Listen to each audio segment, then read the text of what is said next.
Сіздер ме оқушылар, бүгінгі сабағымыз қазақ тілінің қиял әлемі атты бөлімін бастайтын боламыз. Осы бөлімнің алғашқы тақырыбы қиял адамға тән қасиет. Дәптерлеріңізді ашып, күннің жадымен тақырыпты жазыңыздар. Бүгінгі сабағымыздың оқу мақсаты тірек сөздермен ұсынылған иллюстрациялар арқылы тақырыпты болжау.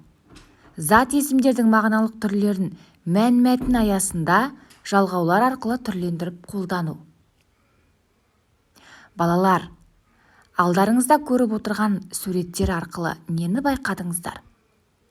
Бұл суреттердің бір-бірімен қандай да бір байланысы бар ма? Яғни бұл суреттерде адамның санасындағы түрлі бейнелердің бейнеленуі, түрлі түсті бейнелердің орын алуы, яғни адам санасына сиятын барлық армандарды көруімізге болады екен.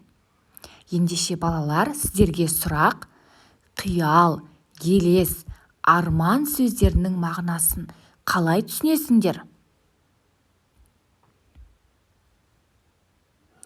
Ойланып болсаңыздар, қиял сөзі бұл бізді қоршаған түрлі дүниенің, біздің айналамыздағы түрлі заттардың біздің санамызда өзіміздің қалауымызша бейнеленуі екен. Яғни қиялдау үшін ең алдымен адам өз қалауын армандау керек. Сол арманын көз алдына елестеткенде қана қиял пайда болады екен. Қиялдың пайда болуының өзіндік ерекшеліктері бар. Біріншіден, қиял бұл адамның түрлі қызығушылығына байланысты болуы мүмкін. Мысалы, ән айтуды армандайтын адам мен 2-3 күннен кейін емтихан тапсыратын адамның қиялы екеуі екі түрлі болады. Біріншісі, өзінің үлкен сахнада ән айтып тұрған, немесе түрлі жүлделер алып жатқанын көз алдына елестететін болса, екіншісі емтиханнан өте жоғары балл жинағанын қиялдауы мүмкін екен. Немесе балалар, қиял бұл адамның жас ерекшелігіне де байланысты болады. Мысалы, өмірден көрген түйгені көп, тәжірибесі мол адаммен енді ғана жетіліп келе жатқан жасөспірімнің, баланың қиялы екеуі екі түрлі болады. Бұған себеп өмірден көрген түйгенінің мол болуында екен. Немесе балалар, қиялдаған кезде біздің өскен ортамыз, туған жеріміз, табиғатымыз көбірек әсер етеді екен. Адам қандай ортада өссе, нені көріп өссе, қандай табиғатта өссе, қиялына соны көбірек арқау етеді екен. Яғни балалар, қиял біздің бар қалауымыз, арманымыз көз алдымызға елестетіп, санамызда бейнеленгенде ғана ол қиял болатын болса, осы қиял қалай шындыққа айналады? Яғни біз оны күнделікті өмірден қалай көруімізге болады қиялдың жемісін? Ол түрлі суреттер арқылы көрінуі мүмкін. Адам қиялын суретке түсіруі мүмкін. Немесе түрлі музыкалық туындылар арқылы, немесе поэзиялық өлеңдер арқылы, әңгіме болып, немесе ән болып дүниеге келуі мүмкін. Адам өзінің қиялдаған дүниесі бірнеше уақыттардан кейін, бірнеше жылдардан кейін оны жүзеге асыру мүмкін. Мысалы, адамзат баласынан ең алғаш ғарышқа ұшқан Юрий Гагарин мен қазақтан шыққан тұңғыш ғарышкер Тоқтар Әубәкіров бала кезінде үнемі ғарышқа ұшуды армандаған екен, қиялдаған екен.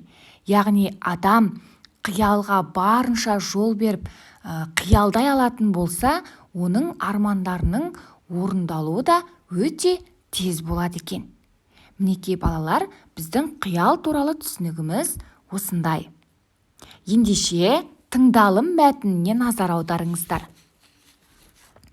Қиял адамға тән қасиет. Қиял дегеніміз адамның қоршаған ортадағы заттар мен құбылыстардың бейнесін ойда қайта жаңғыртып, өңдеу, ойша өзгерту, шындыққа өз жанынан басқа бір жаңа ой қосып, көзге елестету. Қиял тек адамға ғана тән қасиет. Адамда қиял пайда болған кезде ми қабығында бұрын жасалған уақытша байланыстар өзгеріске ұшырап, жаңа нәрселердің бейнесі туындап отырады. Уақытша байланыстарды ойша қайта жасап, өңдеу кезінде адамның ішкі ойы шешуші рөл атқарады. Әр адамның қиялы әртүрлі болады. Ол адамның жасына, өмірден көрген білгеніне, мақсаты мен қызығушылығына байланысты. Қиял шындыққа жақын болса, ол шығармашылыққа оң әсер етеді. Ал мүмкін емес нәрсені қиялдаған адамның ойы айналасындағылар үшін күлкілі болып көрінуі мүмкін. Бірақ қиял қалайда адамның ойын дамытып, оны алға жетелейтінін жоққа шығаруға болмайды. Қиял адам бойындағы ерік-жігерді де тәрбиелейді. Қиялы мен арманы сай келген бала өскенде мықты, ортасында сыйлы азамат болады. Өйткені қиял арқылы алдағы ісінің нәтижесін, өмір жолын дұрыс болжап көре алады. Мінекей балалар, біз тыңдалым мәтінін аяқтадық. Мәтінді тыңдап болсақ, мына тапсырманы орындаңыздар. Бірінші тапсырма: сұрақтарға жауап беріңдер. Мәтінде не туралы айтылған? 2 сөйлеммен жауап беріңіз. Мәтінге қандай ат қояр едің? Яғни тыңдаған мәтініңізге өз ойыңыздан тақырып тауып жазасыздар. 3. Қиял неліктен адамға тән қасиет деп айтамыз?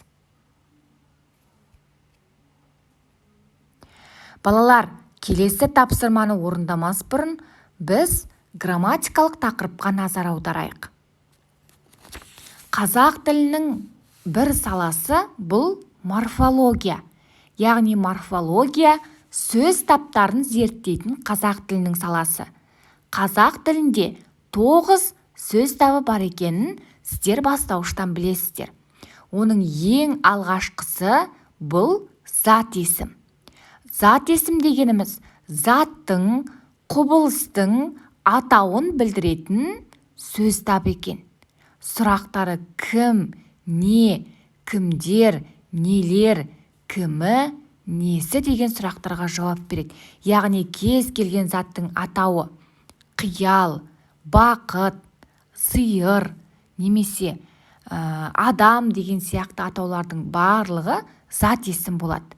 Зат есімді мағынасына қарай деректі зат есім және дерексіз зат есім деп бөлеміз. Деректі зат есім көзбен көріп қолмен ұстауға болатын заттардың атауы. Мысалы күрек, немесе қар, немесе қалам. Бұларды біз көзбен көріп қолмен ұстай аламыз. Ал бұған керісінше дерексіз зат есімдер адамның ойымен, ақылымен сезіп білетін ұғымдардың атауы. Мысалы, бақыт сөзі.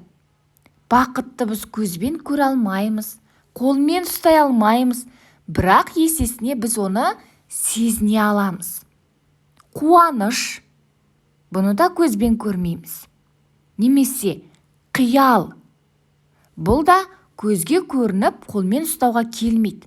Қиялды тек қана елестете аламыз, оймен ғана біле аламыз. Яғни оймен, ақылмен ғана сезіп білетін ұғымдар, бұлар дерексіз зат есімдер болып табылады екен. Ендеше балалар, грамматикалық тақырыпты тыңдап болсаңыздар, екінші тапсырмаға назар аударыңыздар. Жаңа ғана тыңдаған тыңдалым мәтінінен бір деректі, бір дерексіз зат есімді тауып, сол зат есімдер бойынша сөйлем құрастырасыздар. Және тапқан деректі және дерексіз зат есімдеріңіздің астын қарындашпен сызып көрсетесіздер. Ендеше балалар, тапсырмаларды орындап болсаңыздар, бүгінгі сабаққа рефлексия жасайық. Бүгінгі сабақта не үйрендім? және болашақта не білгім келеді? Осы сұраққа жауап жазыңыздар. Бүгінгі сабағымыз аяқталды. Сау болыңыздар.